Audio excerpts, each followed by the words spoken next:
ప్రభువును ప్రియ రక్షకుడైన దేవుని పేరట మీ అందరికీ శుభాభివందనములు తెలియజేసుకుంటున్నాను. ప్రియులారా, అందరూ ఎలా ఉన్నారు? బాగున్నారా?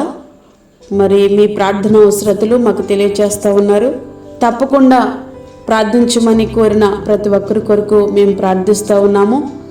మీరు ఈ యొక్క అనుదిన వర్తమానములను విని అనుదినము ఆత్మలో బలపడుతున్నారని నేను ఎంతగానో దేవుణ్ణి స్తుతిస్తున్నాను. ఈ యొక్క జీసస్ న్యూ క్రియేషన్ మినిస్ట్రీస్ ద్వారా అనుదినము దేవుని యొక్క వాక్యమును మీకు అందించుటకు ప్రభువిస్తున్న కృపను బట్టి దేవునికి ఎనలేని కృతజ్ఞతలు. వాక్య ధ్యానంలోనికి మనం వెళ్దాము. 1 సమూయేలు 7వ అధ్యాయము 9వ వచనం. సమూయేలు పాలు విడువని ఒక గొర్రె పిల్లను తెచ్చి యెహోవాకు సర్వాంగ బలిగా అర్పించి ఇశ్రాయేలుల పక్షమున యెహోవాను ప్రార్థన చేయగా యెహోవా అతని ప్రార్థన అంగీకరించెను.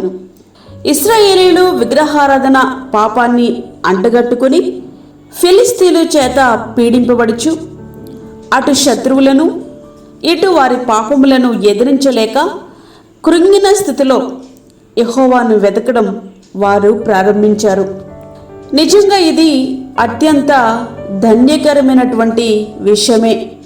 దేవుని వెతకడం అనేది అత్యంత శ్రేష్టకరమైన విషయమే.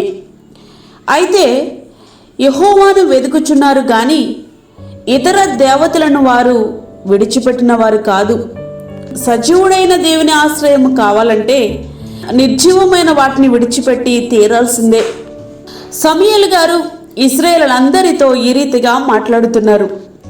నేను ప్రవక్తను, నేను ప్రార్థిస్తే విజయం మీదే అని నేను చెప్పట్లేదు. కానీ మీరు ఫిలిస్తీన్ల మీద విజయం సాధించాలంటే మొట్టమొదట మీ జీవితాలు మార్పు నొందాలి.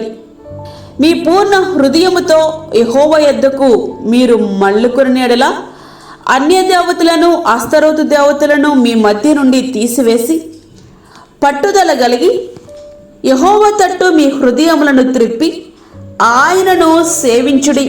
అప్పుడు ఆయన ఇశ్రాయేలుల చేతిలో నుండి మిమ్మను విడిపించును. 1 సమూయేలు 7వ అధ్యాయము 3వ వచనం. పూర్ణ హృదయముతో ప్రభువును వెదకాలి. సగం సజీవుడైన దేవుడు, సగం నిర్జీవమైన దేవుళ్లతో కాదు. అంతటా ఇశ్రాయేలీలు బయలుదేవతలను అస్తరోతు దేవతలను తీసివేసి యెహోవాను మాత్రమే సేవించరి. 1 సమూయేలు 7వ అధ్యాయము 4వ వచనం. ఉపవాసముండి యెహోవా దృష్టికి మేము పాపాత్ములమని వారి పాపములు ఒప్పుకున్నారు. 7వ అధ్యాయము 6వ వచనం. అప్పుడు సమూయేలు పాలు విడువని ఒక గొర్రె పిల్లను తెచ్చి యెహోవాకు సర్వాంగ బలిగా అర్పించి ఇశ్రాయేలుల పక్షమున యెహోవాను ప్రార్థన చేయగా యెహోవా అతని ప్రార్థన అంగీకరించెను. సమూయేలు గారు దహన బలి అర్పించుచుండగా ఫిలిస్తీన్లు యుద్ధము చేయుటకై ఇశ్రాయేలుల మీదకి వచ్చిరి. అయితే యెహోవా ఆ దినమున ఫిలిస్తీన్ల మీద మెండుగా ఉరుములు ఉరిమించి వారిని తారుమారు చేయగా వారు ఇశ్రాయేలుల చేత ఓడిపోయిరి. అప్పుడు సమూయేలు ఒక రాయి తీసి మిస్పాకును షేనుకును మధ్య దానిని నిలిపి ఇంతవరకు యెహోవా మనకు సహాయము చేసనని చెప్పి దానికి ఎబెనేజరు అని పేరు పెట్టెను.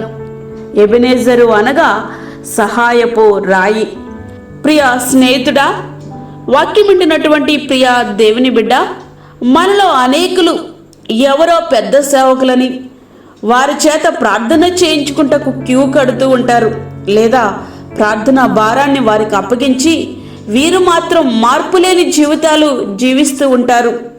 నా కొరకు పాస్టర్ గారు ప్రార్థన చేస్తున్నారులే, నేను ఎలా ఉన్నా పర్లేదు అన్నట్టుగా వారు జీవిస్తూ ఉంటారు. ఇక్కడ మనం గమనించవలసినటువంటి విషయం ఏంటంటే, ఇక్కడ ఇశ్రాయేలీలు విగ్రహాలను విడిచిపెట్టారు. మేము పాపాత్ములమని దేవుని సన్నిధిలో వారు ఒప్పుకున్నారు. యెహోవాను మాత్రమే వారు సేవించారు. వీటికి సమూయేలు గారి ప్రార్థన తోడై ఇశ్రాయేలులకు గొప్ప విజయాన్ని ఇచ్చింది.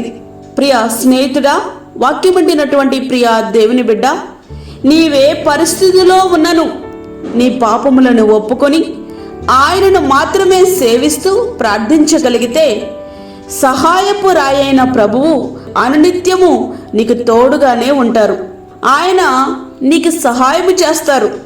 అట్టి రీతిగా ప్రార్థించి చూడు. నీ ప్రతి సమస్య నీ ముందు మోకరిల్లుతుంది. ఇక విజయం నీదే. ఆ రీతిగా మన జీవితాలను సరిచేసుకుంటూ దేవుని మీద ఆధారపడుతూ పరిపూర్ణముగా దేవుణ్ణి వెతుకుతూ మన హృదయాలు దేవునికి అంకితము చేద్దాం. దేవుడిచ్చేటటువంటి పరలోక సహాయాన్ని మనం పొందుకుందాం. అట్టి రీతిగా ప్రార్థిద్దాం. అట్టి కృపా ధన్యత ప్రభు మనకి అనుగ్రహించునుగాక. ఆమేన్. వాక్యమే నా ప్రియ దేవుని బిడ్డలారా, ప్రార్థనలో ఏకీభవించండి. పరిశుద్ధుడైన తండ్రి, ప్రేమగల యేసు ప్రభువా, శ్రేష్టమైన మరి యొక్క దినము మా జీవితంలో మీరు అనుగ్రహించారు. నీకు వందనాలు. ఈ దినమంతటి కొరకు మీరు మమ్మల్ని సిద్ధపరచండి ప్రభువా. ప్రతి విధమైన శోధన, కీడు, ప్రమాదము, తెగుల నుండి మీరు మమ్మల్ని కాపాడండి. బయటికి వెళ్తున్నప్పుడు వస్తున్నప్పుడు నీ కాపుదల మాకు దయచేయండి ప్రభువా. అదేవిధంగా గర్భిణీ స్త్రీలను, చంటి బిడ్డలను, వృద్ధులను మీరు జ్ఞాపకము చేసుకోనండి. వారికి కావలసిన నీ కృపను సమృద్ధిగా దయచేయండి. దూరదేశంలో ఉండి ఈ ప్రార్థనలో ఏకీభవిస్తున్న ప్రతి ఒక్క బిడ్డను మీరు జ్ఞాపకం చేసుకోనండి ప్రభువా.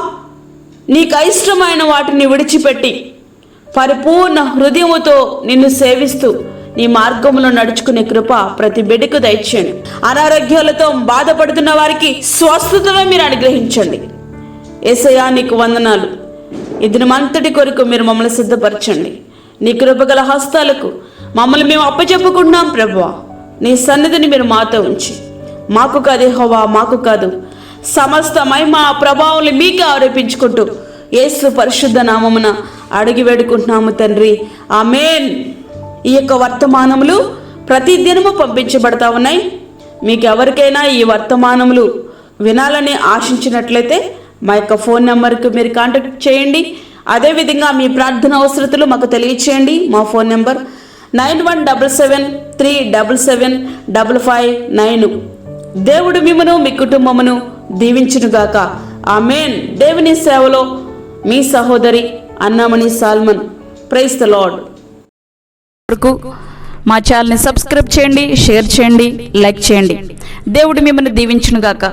ఆమేన్.